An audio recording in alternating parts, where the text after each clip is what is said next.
بسم الله الرحمن الرحيم. الحمد لله رب العالمين، والصلاة والسلام على سيد الأنبياء والمرسلين، خاتم النبيين، حبيبنا ومولانا محمد وعلى آله وأصحابه أجمعين. أما بعد، أعوذ بالله من الشيطان الرجيم. بسم الله الرحمن الرحيم. يمنون عليك أن أسلموا قل لا تمنوا علي إسلامكم بل الله يمن عليكم أن هداكم للإيمان. وقال النبي صلى الله عليه وسلم: خيركم من تعلم القرآن وعلمه، أو كما قال رسول الله صلى الله عليه وسلم. صدق الله المولانا العظيم، وصدق رسوله النبي الكريم، ونحن على ذلك من الشاهدين والشاكرين، والحمد لله رب العالمين. بہت ہی قابل مبارکباد ہیں وہ بچے جن کو اللہ نے اپنا قرآن عطا فرمایا، اور بہت ہی قابل مبارکباد ہیں وہ والدین جن کو اس قرب قیامت کے دور میں اللہ نے یہ توفیق دی کہ انہوں نے اپنے ان گلاب جیسے بچوں کو قرآن کے لیے پیش کیا. اور بہت ہی خوش نصیب ہیں وہ اساتذہ جنہوں نے ان بچوں کو قرآن پاک یاد کرایا، اس کا لہجہ بتایا، اس کو سکھایا، سمجھایا. اور بہت ہی خوش نصیب ہے وہ سرزمین جس زمین پر اللہ نے ان لوگوں کو قرآن پاک پڑھنے پڑھانے کی، صبح شام قرآن کی اس ذکر و اذکار کی توفیق عطا فرمائی. اور بہت خوش نصیب ہیں اللہ کے وہ بندیاں اور اللہ کے وہ بندے جنہوں نے اپنی پاک محنت کی حلال کمائی ان بچوں کو تیار کرنے میں صرف کی، اور ان لوگوں کی صلاحیتیں جنہوں نے ان مدارس کو، ان مکاتب کو اپنے فکروں کا مرکز بنا کر اپنی استعداد اور قوت کو اس کار خیر میں لگانے کی توفیق عطا فرمائی. اللہ ان سب کو قبول فرمائے. بیانات بہت قیمتی ہو گئے.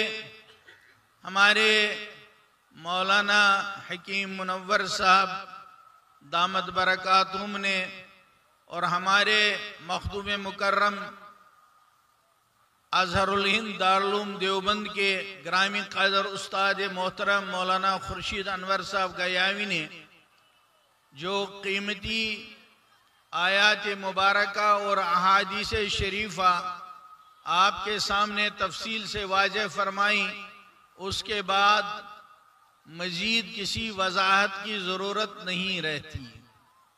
صحابہ کرام کا معمول یہ تھا کہ جو ہی بات سنتے تھے فوراً اس پر عمل کرنے کی کوشش کرتے تھے، اور سچے پیغمبر محمد الرسول اللہ صلی اللہ علیہ وسلم بشارتیں دیا کرتے تھے کہ اگر کسی کو جنتی دیکھنا ہے تو اس کو دیکھ لو.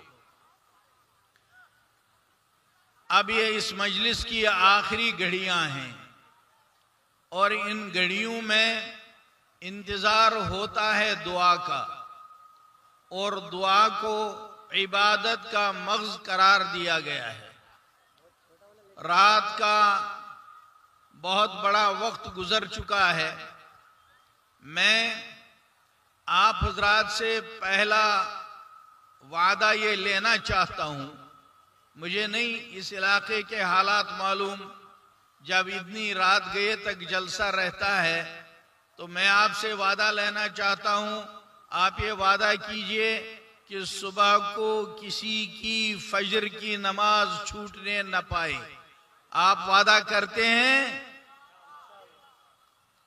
کہیں ایسا نہ ہو کہ رات کو دیر گئے تک ہم لوگ قرآن پاک کی نسبت سے اس مبارک جلسے میں شریک رہے اور صبح ہماری فجر کی نماز اور جماعت چھوٹ گئی تو یہ نفع کا سودا نہیں ہے۔ دوسری گزارش ہماری اپنے بزرگوں سے، جوانوں سے، ہماری ماؤں بہنوں سے یہ ہے کہ آپ ہمیشہ کے لیے یہ تہیہ کر لیں کہ اس علاقے میں جس میں ہماری کسی عمومی جلسے میں پہلی بار حاضری ہوئی ہے اور ہمارا بہت بڑا خیال اس بات پر رہتا ہے کہ جس سادگی، جس اہتمام کے ساتھ ہم تک یہ کام حضرت محمد عربی صلی اللہ علیہ وسلم کے ذریعے سے حضرات صحابہ کرام رضوان اللہ علیہ اجمعین کے واسطے سے تابعین اور تبع تابعین رحمہم اللہ کی مسلسل تواتر والی زندگی سے ہم تک پہنچا ہے، وہی سادگی اس کام میں برقرار رہے، ہمارے مدارس کے یہ جلسے میلوں کی شکل اختیار نہ کریں۔ اس بات کا بہت اہتمام کرنا ہے۔ یہ مدارس جو آپ حضرات کی ریڑھ کی ہڈی ہیں، ہمارے دین اور ایمان کا بہت ہی اہم سرمایہ ہے۔ ان مدارس کے ساتھ آپ کی محبت، آپ کا تعلق رسمی نہیں ہونا چاہیے۔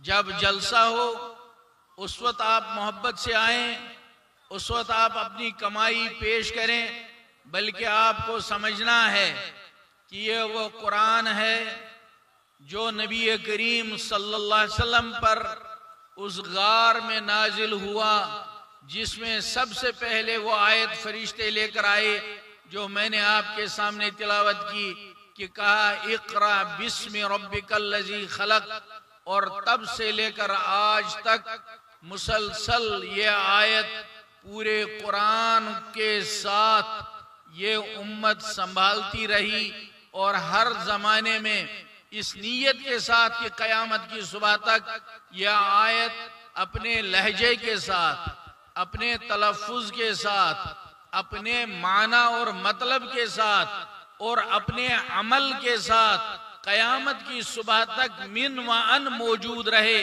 اس فکر کے ساتھ امت نے اس قرآن پاک کو ان مدرسوں کے ذریعے، ان طلبہ اور اساتذہ کے ذریعے محفوظ کیا ہے۔ اللہ ہمیں بھی توفیق عطا فرمائے، ہم بھی اپنی زندگی میں اپنا حصہ اس کی حفاظت میں شامل کر سکیں۔